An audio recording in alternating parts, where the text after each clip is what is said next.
সাদত বিশ্ববিদ্যালয় কলেজ প্রাঙ্গণে, হোস্টেল প্রাঙ্গণ আর কি, হলের এই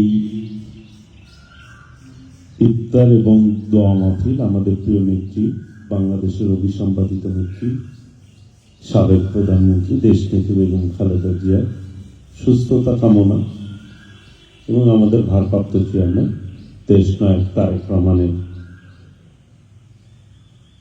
বাংলাদেশের যাতে আল্লাহ রাব্বুল আলামিন দ্রুত আসার তৌফিক দান করেন এবং দেশের নেতৃত্ব দেওয়ার তৌফিক দান করেন, সেই জন্য আজকের এই ইফতার পূর্ব দোয়া মাহফিল এবং সংক্ষিপ্ত আলোচনা সভা।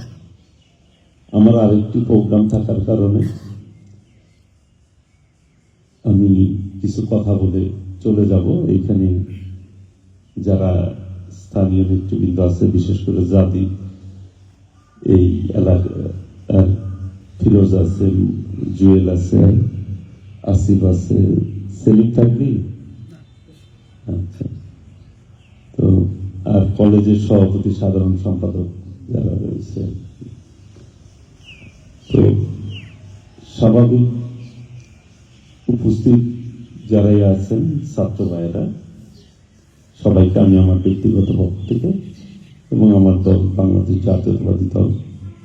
জাতীয়তাবাদী দলের নেত্রী, আমাদের প্রিয় নেত্রী দেশনেত্রী বেগম খালেদা জিয়া, বিএনপির ভারপ্রাপ্ত চেয়ারম্যান দেশনায়ক তারেক রহমানের পক্ষ থেকে জানাই সালাম এবং শুভেচ্ছা। আসসালামু আলাইকুম। মাহে রমজান হচ্ছে সিয়াম সাধনের মাস। আল্লাহ রাব্বুল আলামিন এই মাসেই আমাদের পবিত্র কোরআন নাজিল করেছিলেন পূর্ণাঙ্গ রূপে। আজকে রাত বেজর রাত, তো আল্লাহ সবসময় ইফতারের পূর্ব মুহূর্তে দোয়া কবুল করেন।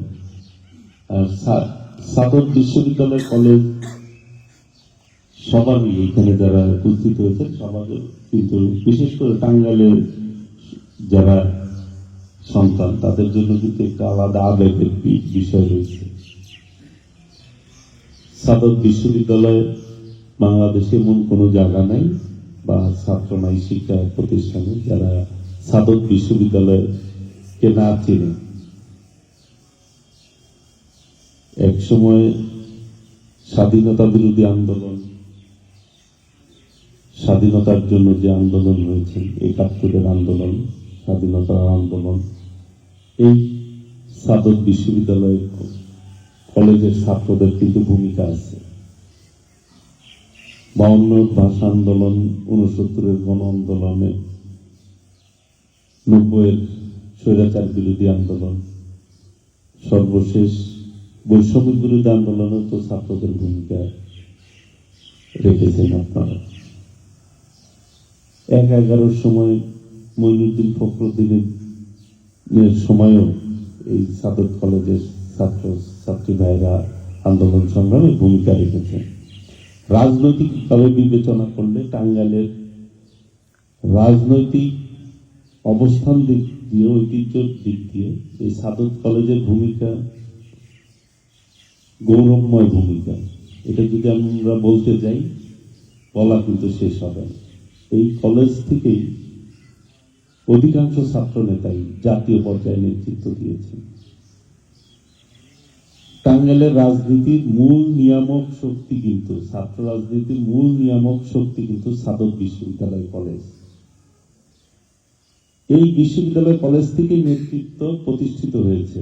জেলা লেভেলে যারা নেতৃত্ব দিয়েছেন তাদের এই সাদত কলেজের গণ্ডি পার করেই জেলার নেতৃত্ব দিতে হয়েছে তাদেরকে।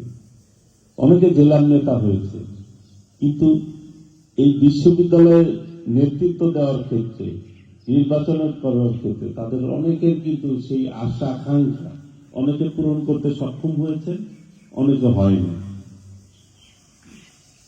তো সেই বিশ্ববিদ্যালয় যারা আছেন আপনারা, তাদের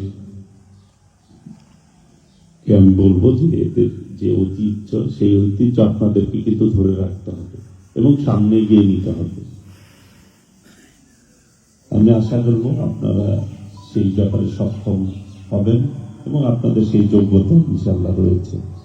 আমরা সকলে মিলে একটি সন্ত্রাস মুক্ত, মাদক মুক্ত, চাঁদাবাজ মুক্ত আমরা শিক্ষা প্রতিষ্ঠান গড়ে তুলতে চাই।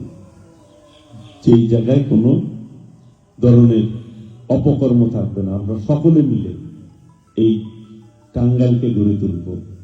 তার নেতৃত্ব দেবে সাদত বিশ্ববিদ্যালয় কলেজের ছাত্র ছাত্রী ভাইয়েরা।